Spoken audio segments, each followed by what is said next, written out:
Noon, July 9th, 1850. Tabriz, Persia. An event occurred which finds its only parallel in the crucifixion of Christ 18 centuries earlier. Before a multitude of 10,000 people, a man called the Bab, the founder of a faith which had set all of Persia in turmoil, was publicly executed.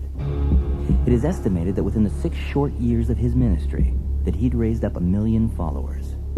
News of this event was spread throughout the world, and it so stirred the contemporary historians of the time that many of them set out for Persia to investigate the story for themselves.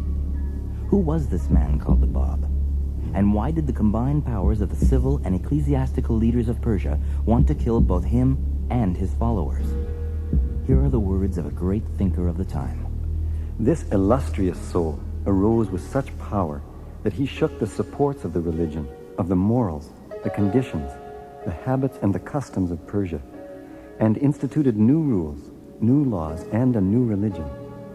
Though the great personages of state, nearly all the clergy and the public men, arose to destroy and annihilate him, he alone withstood them and moved the whole of Persia.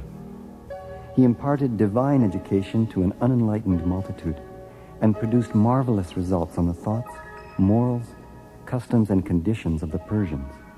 The Bab's mission was to challenge the corruption of the government and the clergy of Persia, and to prepare the people of his time for the coming of a great universal teacher, Baha'u'llah, who would usher in an age of peace for all people of the world.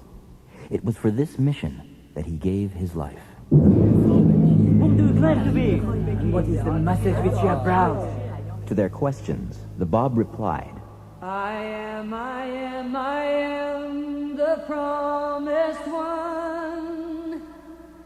I am the one whose name you have for 1,000 years invoked, at whose mention you have risen, whose advent you have longed to witness, and the hour of whose revelation you have prayed God to hasten.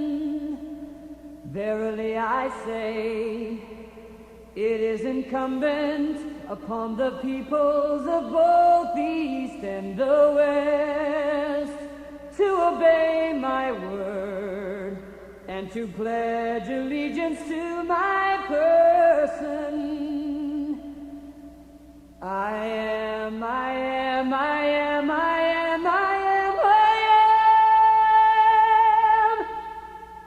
the promised one.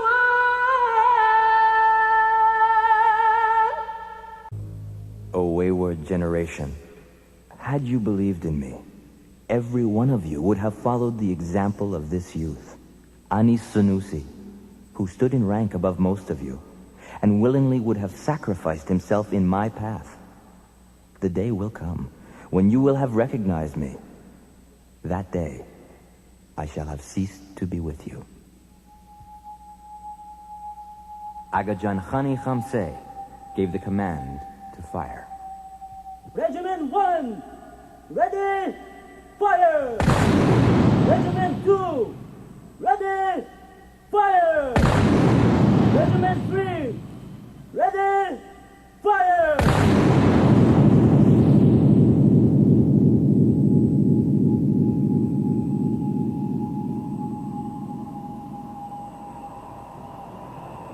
The very moment the shots were fired, a gale of exceptional severity arose and swept over the whole city.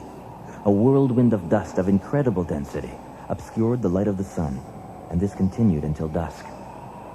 The bodies were then taken and dumped unceremoniously by a moat outside the gates of the city. Soldiers guarded them through the night. On the morning following the day of the martyrdom, the Russian consul in Tabriz, accompanied by an artist, went to that spot and ordered that a sketch be made of the remains as they lay beside the moat. It was such a faithful portrait of the Bab.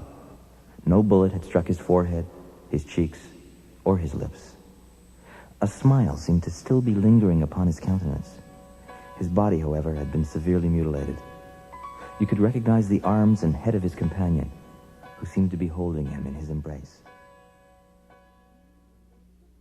She sits upon the mountainside, dressed in white, she's a perfumed bride.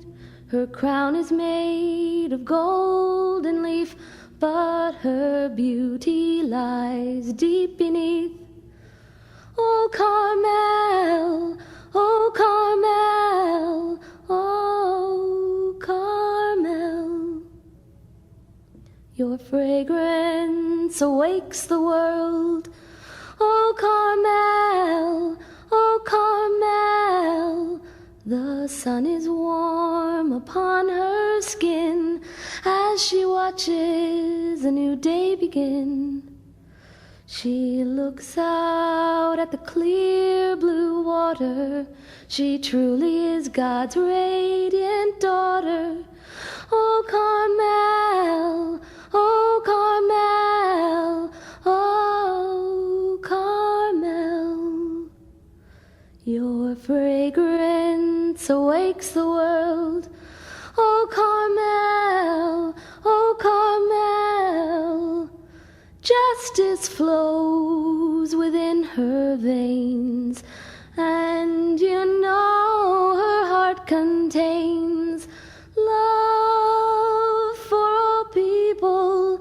Oh, she'll soon stand on the mountain's peak, a shining beacon for all who seek to gaze upon her Father's home, and the waves that crash against the stone.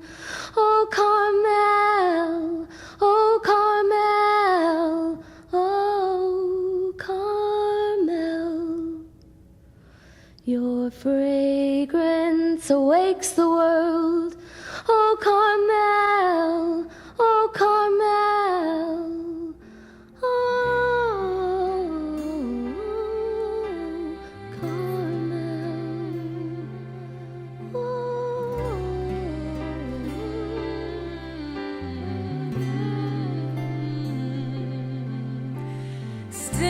Standing on the mountain,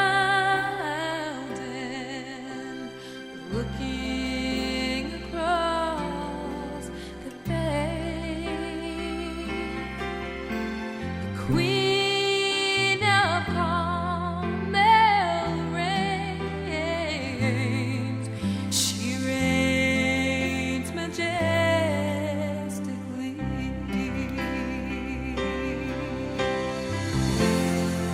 Cry out, O Zion. Cry out to your Lord. Cry out, O Zion. Circle round in adoration.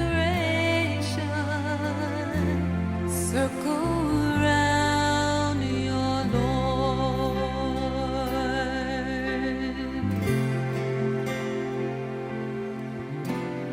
Unto God, the Lord of Lords, belong kingdoms of earth and heaven. Land and sea rejoice this day, the day